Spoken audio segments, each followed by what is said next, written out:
Hello दोस्तों, एक बार पुनः आप सभी का आपके अपने YouTube channel S life knowledge में बहुत बहुत स्वागत है। तो जैसा कि दोस्तों आज हम देखने वाले हैं क्लास 10 विषय है हमारा गणित। ठीक, तो इसके जो प्रतिदर्श प्रश्न पत्र है, मॉडल पेपर जो है, इसे जो है हम देखेंगे किस प्रकार का क्वेश्चन जो है आपका पूछा जाएगा, किस प्रकार के टॉपिक से संबंधित क्वेश्चन आपका जो है आने वाला है पेपरों में, आपके जो है बोर्ड एग्जाम में। चलिए समझते हैं। तो इससे पहले आप जान लीजिए कि आपको जो समय मिलेगा वो 3 घंटे 15 मिनट का होगा। ठीक, और जो पूर्णांक होगा वो आपका 70 का होगा।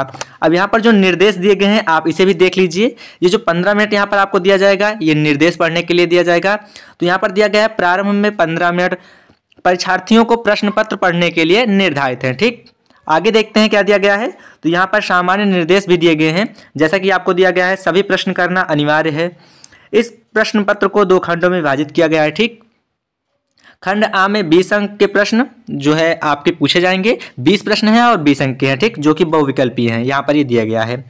आगे देखते हैं यहाँ पर और क्या क्या दिया गया है। तो आप देख पा रहे हैं यहाँ पर लिखा गया है कि OMR पर उत्तर अंकित किए जाने के पश्चात उसे काटे नहीं। ठीक, तथा इरेजर, व्हाइटनर आदि का प्रयोग ना करें। दूसरा, खंड बा में 50 अंक के वर्णनात्मक प्रश्न है। ठीक, इस खंड में कुल 5 प्रश्न हैं। प्रत्येक प्रश्न के प्रारंभ में अस्पष्टता लिखा गया है, अस्पष्ट रूप से लिखा गया है, दिया गया है। ठीक, कि उसके जो है कितने खंड आपको करने हैं। ठीक, तो ये चीज़ें आपको जो है पहले पढ़ लेनी है, किस खंड का जो है कितना प्रश्न करना है, उसके बाद जो है आप प्रश्न को सॉल्व करेंगे। ठीक, आगे दिया गया है प्रश्नों के अंक उनके सम्मुख अंकित हैं। कौन सा क्वेश्चन कितने नंबर का है ये भी जो है प्रश्न के सामने आपको दिखाई देगा। तो बिल्कुल ऐसा ही पेपर आपके जो है एग्जाम हॉल में आपको देखने को मिलेगा। ठीक, प्रथम प्रश्न पत्र के से आरंभ कीजिए और अंत तक करते जाइए, उस पर समय जो है नष्ट मत कीजिए। ठीक, ये दिया गया है यहाँ पर निर्देश कुछ। ठीक, अब देखते हैं खंड आ में जो है किस प्रकार का प्रश्न दिया गया है। तो हम स्टार्ट कर रहे हैं खंड आ। ठीक, जो कि बहुविकल्पीय प्रश्न से स्टार्ट हो रहा है और यहाँ पर आपने पहले ही पढ़ लिया कि 20 प्रश्न पूछे जाएंगे जिनके 20 अंक जो है निर्धारित किए गए हैं। तो आप देख पा रहे हैं ये पहला प्रश्न है और यहाँ पर ये भी दिया गया है कि इसका 1 जो है अंक आपको मिलने वाला है। तो चलिए देखते हैं इस प्रश्न को और इसका आंसर भी हम आपको बताते हैं। तो प्रश्न दिया गया है एक परिमेय संख्या का दशमलव प्रसार सदैव होता है। तो इसका जो राइट आंसर है वो ऑप्शन बी है, ऑप्शन सेकंड है, क्योंकि एक परिमेय संख्या का जो दशमलव प्रसार होता है वो सदैव क्या होता है, शांत होता है। ठीक, आगे देखते हैं अगला प्रश्न क्या दिया गया है। तो इसके लिए भी आप देख पा रहे हैं एक ही नंबर निर्धारित किया गया है। तो प्रत्येक प्रश्न के लिए यहाँ पर जो 20 प्रश्न आपके दिए गए हैं यहाँ पर 1-1 नंबर के सारे हैं। ठीक, अगला प्रश्न आप देख पा रहे हैं यहाँ पर दिया गया है एक शून्योत्तर परिमेय संख्या और एक अपरिमेय संख्या का गुणनफल होता है। एक जो है शून्योत्तर परिमेय संख्या और एक अपरिमेय संख्या का जो गुणनफल होता है वो क्या होता है ये आपको बताना है। इसके लिए ऑप्शन दिया गया है सदैव अपरिमेय संख्या, सदैव परिमेय संख्या, या फिर परिमेय या अपरिमेय संख्या। फोर्थ में दिया गया है 1। तो इसका जो राइट आंसर होगा वो क्या होगा ये हमें समझना है। तो यहाँ पर आपका फर्स्ट ऑप्शन बिल्कुल सही है, सदैव क्या होगा, अपरिमेय संख्या होगी। इसी प्रकार का अगला प्रश्न देखते हैं। तो यहाँ पर आप देख पा रहे हैं प्रश्न संख्या 3 दिया गया है, जिसके लिए भी 1 नंबर यहाँ पर निर्धारित किया गया है, ये आप देख पा रहे हैं। तो प्रश्न क्या है, रेखाएं x = 0 और 2x + 3y = 12 का प्रतिच्छेद बिंदु है। तो इसका जो प्रतिच्छेद बिंदु है वो क्या है। यहाँ पर ऑप्शन दिया गया है 0,4,0। ठीक, 0,4, 0,-4 या फिर -4,0। तो इसका राइट आंसर क्या होगा। तो इसका जो राइट आंसर हो जाएगा 0,4। तो इस क्वेश्चन को आप सॉल्व करेंगे तो बिल्कुल यही आंसर आपको मिलने वाला है। हम क्वेश्चन को इसलिए नहीं सॉल्व करा रहे हैं क्योंकि वीडियो बहुत ज़्यादा लेंदी हो जाएगा, बहुत ही ज़्यादा जो है बड़ा हो जाएगा। तो इन सारे प्रश्नों को आपको देखना है, ये आपको जो है खुद से सॉल्व करना है। ठीक, अगला प्रश्न देखते हैं। वह सबसे बड़ी संख्या जिससे 70 और 125 को विभाजित करने पर क्रमशः शेषफल 5 और 8 प्राप्त हो। ठीक, 5 और 8 प्राप्त हो। तो यहाँ पर ऑप्शन दिया गया है 13, 65, 875, 1750। तो इसका जो राइट आंसर है वो आपका है ऑप्शन फर्स्ट। ठीक, 13 पहला ऑप्शन आपका बिल्कुल सही है। 13 वो जो संख्या है वो क्या है, वो 13 है। ठीक, आगे देखते हैं अगला प्रश्न जो दिया गया है 5 नंबर। समीकरण 2x + ay = 1 तथा 3x - 5 = 7 का कोई भी हल नहीं है। ठीक, ये पहले ही दिया गया क्वेश्चन में, कोई भी हल नहीं है होगा, कोई भी हल नहीं होगा। यदि a का मान होगा तो a का मान क्या होगा कि इसका कोई भी हल ना हो। तो इसके लिए ऑप्शन दिया गया है आपको, पहला 3/10, -3/10, -10/3 या फिर 10/3। तो इसका राइट आंसर हो जाएगा आपका ऑप्शन सी, थर्ड वाला, -10/3। ठीक, आप सॉल्व करेंगे तो यही आंसर आपको निकल कर आएगा। ठीक, अगला प्रश्न आप देख पा रहे हैं द्विघात समीकरण 2x² - 4x + 3 = 0 के बारे में निम्न कथनों पर विचार कीजिए। तो यहाँ पर कुछ कथन दिए गए हैं, इन्हें देखना है और यहाँ पर आपका कौन कौन सा सही है। तो आप अगर इस समीकरण को सॉल्व करेंगे तो यहाँ से जो मान निकल कर आएगा वो -8 निकल कर आएगा, जो कि आपके दिए गए समीकरण का विविक्तर 0 से कम है। ठीक, अब -8 है तो वो 0 से कम ही होगा। दूसरा यहाँ पर दिया गया है समीकरण के कोई मूल वास्तविक नहीं है। ठीक, तो माइनस में जा रहा है तो इसका जो है ये भी ऑप्शन जो है आपका सही है। और यहाँ पर देख पा रहे हैं समीकरण का विविक्तर 0 है, जबकि वहाँ पर आपको मिलेगा 0 से कम, क्योंकि -8 0 से कम होगा। आप सॉल्व करेंगे तो -8 आएगा। नीचे दिया गया है समीकरण के मूल वास्तविक होंगे, -8 है तो वास्तविक नहीं होगा। तो यहाँ पर आपका जो राइट आंसर हो जाएगा, यहाँ पर कोड दिया गया है तो यहाँ पर आपका सही हो जाएगा फर्स्ट, और जो सेकंड वाला है ए और बी आपका सही होगा। ठीक, आगे देखते हैं प्रश्न संख्या 7। बिल्कुल इसी तरीके का जो है आपको क्वेश्चन देखने को मिलेगा। हालांकि ये होगा कि यहाँ पर जो है थोड़ा बहुत डिजिट में हेर फेर होगी, करीब 60% क्वेश्चन जो है आपके मॉडल पेपर से ही मिल जाएंगे। हालांकि यही होगा कि क्वेश्चन का टाइप वही होगा, बस वहाँ पर जो आपके संख्याएं दी गई वो थोड़ा इधर उधर होंगी। ठीक, तो अगला प्रश्न आप देख पा रहे हैं AOBC एक आयत है जिसके 3 शीर्ष, एक 0,3, O 0,3 और B 5,0 हैं। इसका विकर्ण, तो इसका विकर्ण हमें ज्ञात करना है। आप सॉल्व करेंगे तो यहाँ पर आपको जो है √34 निकल कर आएगा आंसर। आप इसे सॉल्व कर लीजिएगा। ठीक, अगला प्रश्न देख पा रहे हैं तो हम यहाँ पर आपको प्रश्न दिखा रहे हैं किस प्रकार से क्वेश्चन जो है आपके बन सकते हैं। ठीक, यदि समीकरण x² + kx - 5y4 = 0 का एक मूल 1/2 है तो k का मान ज्ञात कीजिए। तो यहाँ पर आपको मूल पहले से दिया गया है, आपको सॉल्व करने के लिए क्या करना होगा, आपको जहाँ पर x दिया गया है वहाँ पर 1/2 रखकर आप जो है सॉल्व करेंगे तो आपको k का मान निकल कर आ जाएगा। तो इसे आप सॉल्व करेंगे तो आपका जो k का मान होगा वो 2 निकल कर आएगा। ठीक, अगला प्रश्न यहाँ पर दिया गया है 2 त्रिभुज समरूप होते हैं। जो 2 त्रिभुज होते हैं वो समरूप होते हैं यदि इनके संगत कोण बराबर हों, इनकी संगत भुजाएं एक ही अनुपात समानुपाती में हो। ठीक, उपयुक्त में से दोनों, उपयुक्त इनमें से कोई नहीं। तो यहाँ पर ये दोनों कंडीशन बिल्कुल सही है, तो यहाँ पर आपका थर्ड वाला ऑप्शन बिल्कुल सही हो जाएगा, उपर्युक्त दोनों। ठीक, अगला देख पा रहे हैं हम प्रश्न। तो अगला प्रश्न क्या दिया गया है, यदि एक समकोण ABC में कोण C 90 डिग्री, AC 3 सेंटीमीटर और BC 4 सेंटीमीटर, तो बिंदु C से जाने वाली मध्यिका की माप क्या होगी। तो इसे आप सॉल्व करेंगे तो यहाँ पर आपकी मध्यिका की माप क्या निकल कर आएगी वो आपको बताना है। ठीक, ऑप्शन दिया गया है 2.5 सेंटीमीटर, 3 सेंटीमीटर, 3.5 सेंटीमीटर या फिर 4 सेंटीमीटर।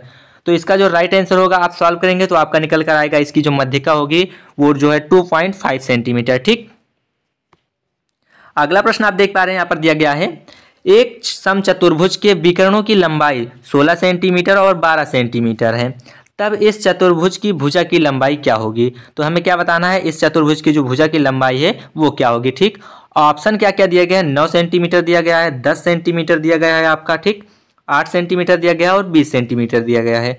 तो इसका जो राइट आंसर होगा वो आपका हो जाएगा 10 सेंटीमीटर। ठीक, अगला प्रश्न आप देख पा रहे हैं। तो अगला प्रश्न क्या दिया गया, चलिए ये देखते हैं। 2 समरूप त्रिभुजों की भुजाएं 4:9 के अनुपात में हैं, इन त्रिभुजों के क्षेत्रफलों का अनुपात क्या होगा। तो क्या करना है आपको, सिंपली आपको जो है समरूप त्रिभुज है यहाँ पर अगर आप जो है इसका स्क्वायर कर देंगे इन दोनों का तो आपका निकल कर आ जाएगा 16:81। ठीक, तो आपका राइट आंसर हो जाएगा 16:81। ठीक, अगला प्रश्न ये देख पा रहे हैं आप। तो यदि 4 tan थीटा = 3 तो 4 sin theta - cos theta upon 4 sin theta plus cos theta बराबर है।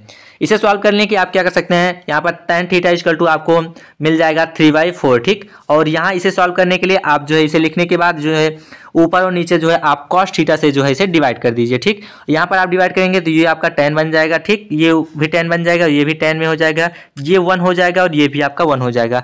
और इसे जब सॉल्व करेंगे आपका तो आपका जो राइट आंसर निकल कर आ जाएगा वो आ जाएगा आपका 1/2। ठीक, हाफ निकल कर आएगा। आप सॉल्व कर लीजिएगा।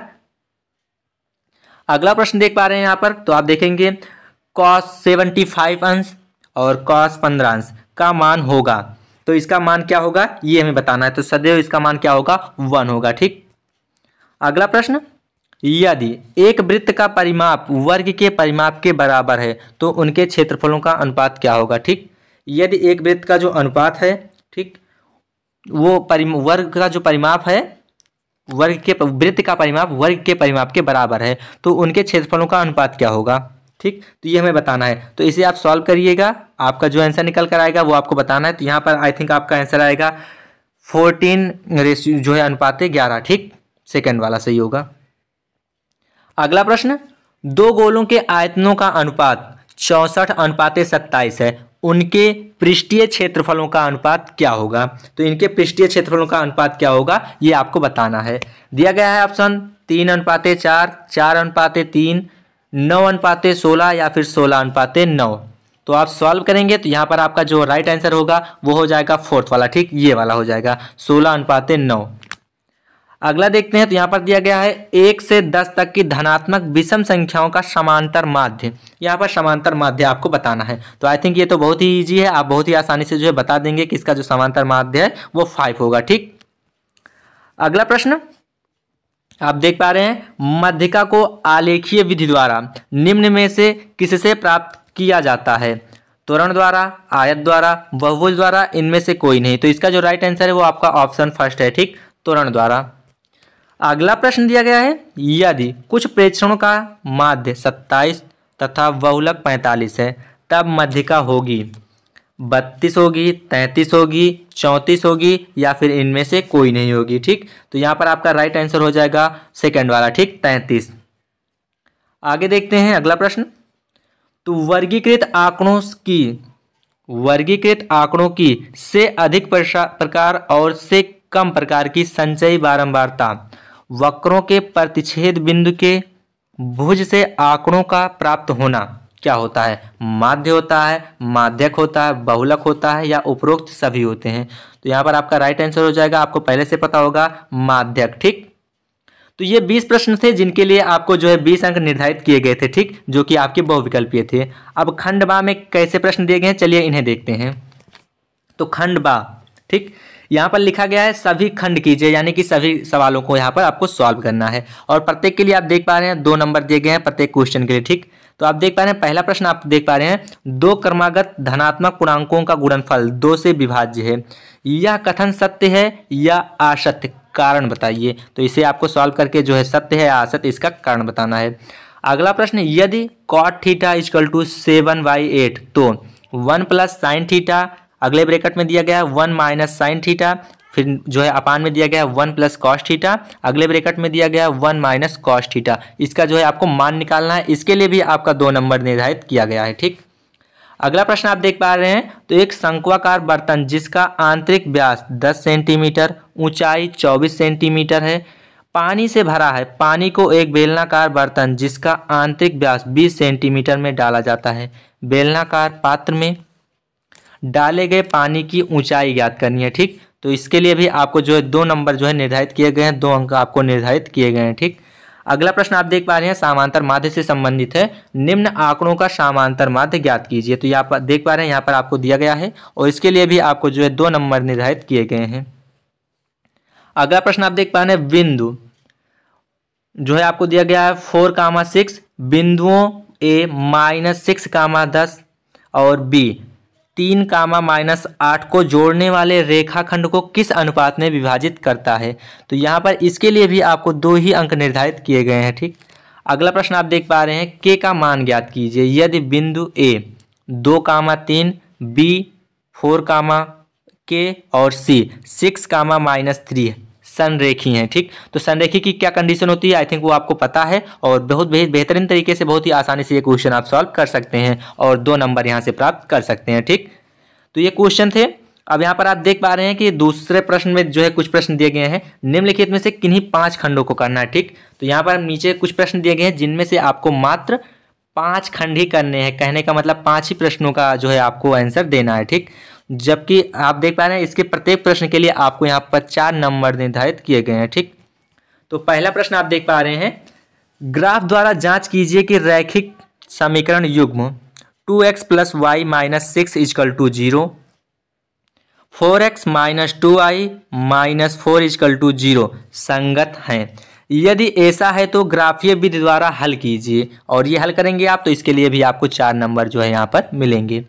अगला प्रश्न आप देख पा रहे हैं, दो संख्याओं के वर्गों का अंतर 180, छोटी संख्या का वर्ग बड़ी संख्या का 8 गुना है, दोनों संख्याएं ज्ञात करनी है। ये सॉल्व करेंगे तो आपको इसके लिए भी 4 नंबर मिलेंगे।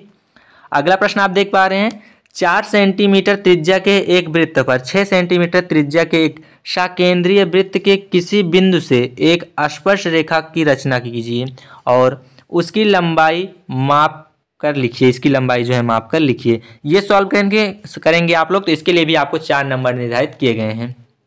तो इन सारे प्रश्नों को आपको जो है एक बार बेहतरीन तरीके से जो है सॉल्व करना है, ठीक, ताकि अगर यहाँ से कोई भी प्रश्न आपके एग्जाम हॉल में आए तो आपको ये ना हो कि आपका जो है छूट जाए, ठीक, और बेहतरीन तरीके से आप जो है परफॉर्मेंस कर पाएँ। अगला प्रश्न आप देख पा रहे हैं, दो खंभे जिनकी ऊंचाई 6 सेंटीमीटर और 11 सेंटीमीटर है तथा ये समतल भूमि पर खड़े हैं, यदि इनके पाद बिंदुओं के बीच की दूरी 12 सेंटीमीटर है तो इनके ऊपरी सिरों के बीच की दूरी ज्ञात कीजिए। इसके लिए भी आपको 4 नंबर निर्धारित किए गए हैं, ठीक। अब आप देख पा रहे हैं, किसी स्कूल की कक्षा 10 की 51 लड़कियों की ऊंचाई का एक सर्वेक्षण किया गया और निम्नलिखित जो है आंकड़े प्राप्त किए गए हैं। ये जो आपको दिखाई दे रहा है, तो इसकी माध्यक की ऊंचाई ज्ञात करनी है, ठीक, माध्यक ऊंचाई हमें ज्ञात करनी है और इसे सॉल्व करने पर आपको 4 नंबर यहाँ पर मिलेंगे, ठीक। अगला प्रश्न आप देख पा रहे हैं, यदि नीचे दिए गए बंटन का माध्यक 28.5 है तो x और y के मान ज्ञात कीजिए, ठीक। इसके लिए आपको 4 नंबर निर्धारित किए गए हैं। तो ये थे दूसरे प्रश्न के अंतर्गत जो है कुछ प्रश्न जहां पर हमें 5 प्रश्नों को सॉल्व करना है, ठीक। अब आप देख पाएंगे कि यहाँ पर प्रश्न संख्या 3 है। ये प्रश्न संख्या कौन सी है? 3 है, और यहाँ पर एक प्रश्न को सॉल्व करने पर आपको 6 नंबर प्राप्त होने वाले हैं, ठीक।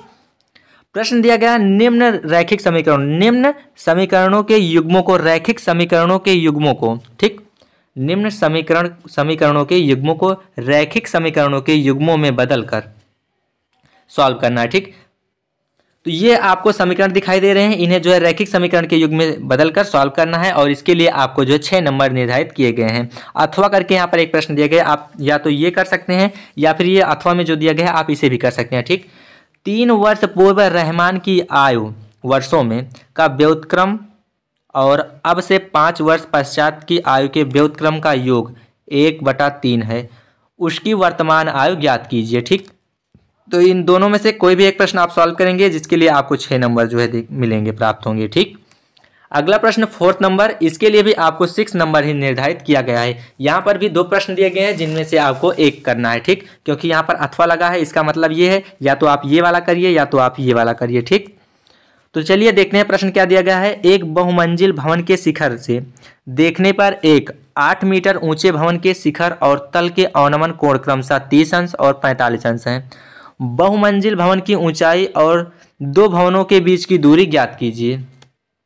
अगला प्रश्न दिया गया है, भूमि के एक बिंदु P से एक 10 सेंटीमीटर ऊंचे भवन के शिखर का उन्नयन कोण 30 अंश और भवन के शिखर पर एक ध्वज को लहराया गया और P से ध्वज के शिखर का उन्नयन कोण 45 अंश है। ध्वज खंड की लंबाई और बिंदु P से भवन की दूरी ज्ञात कीजिए, ठीक। तो इसके लिए भी आपको जो है यहाँ पर जो है 6 नंबर निर्धारित किए गए हैं, ठीक। और यहाँ पर आपको ये भी दिया गया है कि आपको √3 का मान क्या रखना है, ठीक। अगला प्रश्न आप देख पा रहे हैं, तो प्रश्न संख्या 5। प्रश्न संख्या 5 में क्या दिया गया है, एक बर्तन एक उल्टे शंख के आकार का है, इसकी ऊंचाई 8 सेंटीमीटर है, ठीक, और इसके ऊपरी जो कि खुला हुआ है, सिरे की त्रिज्या जो है वो 5 सेंटीमीटर है, यह ऊपर तक पानी से भरा हुआ है। जब इस बर्तन में शीशे की कुछ गोलियां जिनमें प्रत्येक 0.5 सेंटीमीटर त्रिज्या वाला एक गोला है डाली जाती हैं, तो इसमें से भरे हुए पानी का 1/4 भाग जो है बाहर निकल जाता है, ठीक। बर्तन में डाली गई शीशे की गोलियों की संख्या ज्ञात करनी है। इसके लिए भी आपको 6 नंबर निर्धारित किए गए हैं। अब आप ये प्रश्न करिए, पहले वाला जो अभी हमने पढ़ा, या फिर ये जो नीचे अथवा करके दिया गया है ये करिए, ठीक। इनमें से आपको दोनों में से एक करना है। अभी तो आपको मॉडल पेपर आप सॉल्व कर रहे हैं, तो आपको दोनों सॉल्व करना है और दोनों के तरीकों को बेहतरीन तरीके से जो है रिवाइज करना है, क्योंकि आपने बहुत कुछ पढ़ लिया पूरे साल। अब आपको जो है रिविजन करना है, ठीक। तो किस तरीके से आपको रिवीजन करना है, किस तरीके के क्वेश्चन पूछे जाते हैं, ये दिमाग में जो है रखकर, ठीक। ये प्रश्न दिया गया है, एक गोलाकार कांच के बर्तन की एक बेलन के आकार की गर्दन है, ठीक, जिसकी लंबाई 8 सेंटीमीटर और व्यास 2 सेंटीमीटर है, जबकि गोलाकार भाग का व्यास 8.5 सेंटीमीटर है, ठीक। इसमें भरे जाने सकने वाले पानी की मात्रा मापकर एक बच्चे ने यह ज्ञात किया कि इस बर्तन का आयतन 345 वर्ग सेंटीमीटर है। जांच कीजिए कि उस बच्चे का उत्तर सही है या नहीं, यह मानते हुए कि उपरोक्त मापन आंतरिक मापन है, ठीक। पाई का मान यहाँ पर आपको दिया गया है 3.14 रखना है, ठीक, और इसके लिए आपको 6 नंबर यहाँ पर निर्धारित किया गया है। तो इस प्रकार से जो है इन सारे क्वेश्चनों को आपको बेहतरीन तरीके से सॉल्व करना है और समझना है कि किस तरीके से जो है क्वेश्चन पूछे जा सकते हैं और किस प्रकार से जो है आप उसे फेस करेंगे। तो उम्मीद करते हैं आपको ये वीडियो पसंद आया है और आपके जितने भी क्लासमेट हैं, जितने भी फ्रेंड हैं, सबको ये मॉडल पेपर आप शेयर करेंगे, ठीक। तो मिलते हैं फिर इसी प्रकार के किसी अन्य टॉपिक के साथ, किसी अन्य मॉडल पेपर के साथ। तब तक के लिए जय हिंद, जय भारत।